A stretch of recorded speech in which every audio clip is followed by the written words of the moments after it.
Assalamualaikum warahmatullahi wabarakatuh.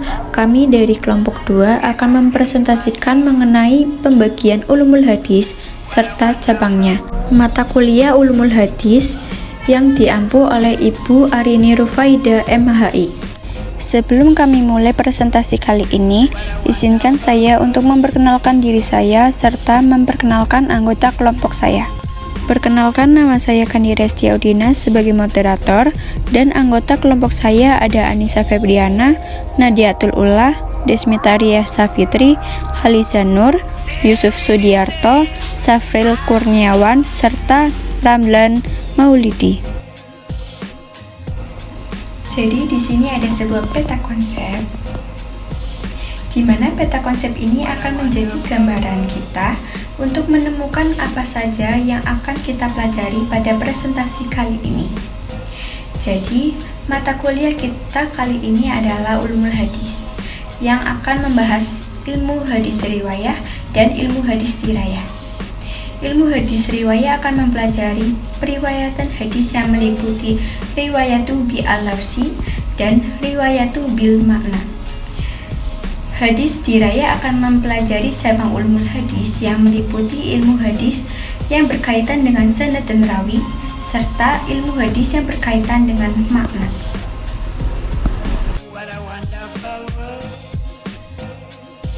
Secara etimologi, ilmu hadis berasal dari kata ilmu yang berarti pengetahuan dan hadis yang berarti baru atau berita. Secara terminologi, ilmu hadis yaitu ma'udhifa ila nabiyyi sallallahu alaihi wasallam min qauli au fi'li au takriri au sifatihi.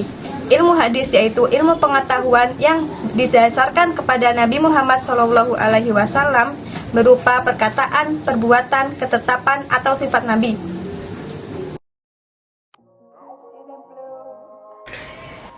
Ilmu hadis riwayah. Menurut bahasa, riwayah berasal dari kata rawa yarwi riwayatan, yang berarti memindahkan, menceritakan, meriwayatkan. Sedangkan ilmu hadis riwayah menurut Sufi As-Salih adalah ilmu yang mempelajari tentang periwayatan secara teliti dan berhati-hati bagi segala sesuatu yang disandarkan kepada Nabi Muhammad SAW, baik berupa perkataan, perbuatan, persetujuan, dan sifat, serta segala sesuatu yang disandarkan kepada sahabat dan tabi'in. Artinya, ilmu hadis riwayah yaitu ilmu hadis yang mempelajari cara-cara penulisan, pemeliharaan, dan penulisan hadis. Tujuannya untuk memahami hadis-hadis Nabi Muhammad sebagai penjelasan Al-Quran, menjadikan hadis atau perkataan, perbuatan, dan takrir Nabi Muhammad sebagai teladan. Objek pembahasan ilmu hadis riwayah, sabda Rasul, perkataan, ketetapan, dan sifat-sifat beliau dari segi periwayatannya secara detail dan mendalam. Hadis oleh para sahabat, tabi'at, tabi'in, generasi sudah tabi'in.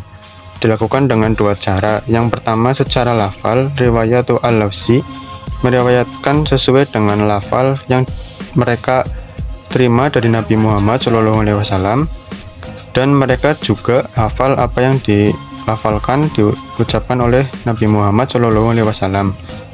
Yang kedua secara makna atau riwayatu bil makna, mereka meriwayatkan hadis sesuai maknanya saja, sedangkan redaksinya disusun oleh orang yang meriwayatkan. Dapat diartikan apa yang diucapkan oleh Rasulullah, hanya dipahami maksudnya saja. Kemudian disampaikan oleh para sahabat dengan lafal atau susunan redaksi mereka sendiri. Hal ini yang menyebabkan adanya perubahan pada redaksinya.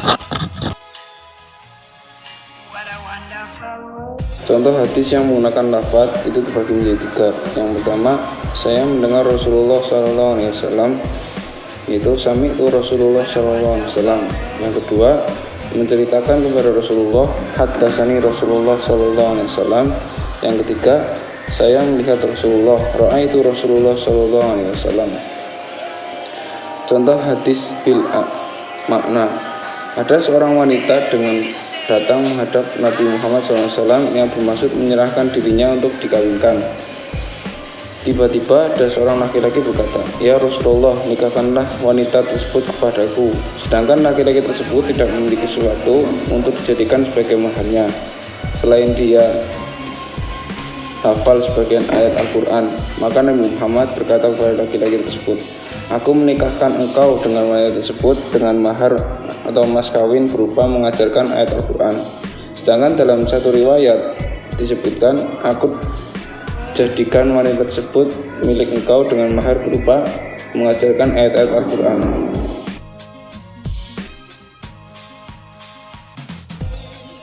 Selanjutnya, ilmu hadis dirayah. Dirayah berasal dari kata daro, yadri, dan darian yang mempunyai arti ilmu pengetahuan dan pengenalan. Sedangkan ilmu hadis dirayah adalah ilmu yang mempelajari tentang ikhwal sanad, matan, cara penyampaian dan penerimaan hadis, sifat dan syarat-syarat perawi.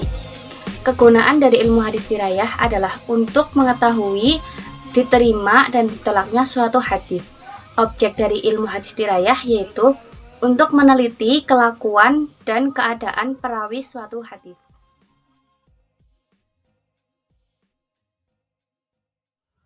Cabang-cabang ulumul hadis. Dalam perkembangan selanjutnya, muncullah beberapa cabang ilmu hadis yang mempunyai objek pembahasannya yang lebih khusus, yang berpangkal pada sanad, matan, dan keduanya. Ilmu hadis yang berkaitan dengan sanad dan rawi. Yang pertama, ilmu rijalil hadis, yaitu ilmu yang mengkaji keadaan rawi dan perilaku hidup mereka, mulai dari kalangan sahabat, tabi'in, dan tabi'in. 2. Ilmu al-jahr wa at-ta'dil, yaitu ilmu yang membahas ikhwal rawi atau periwayat dengan menyoroti kesolehan dan keburukannya untuk menentukan periwayatannya dapat diterima atau ditolak. 3. Ilmu tobaqat ar-ruwat, yaitu ilmu yang membahas keadaan periwayat berdasarkan pengelompokan tertentu.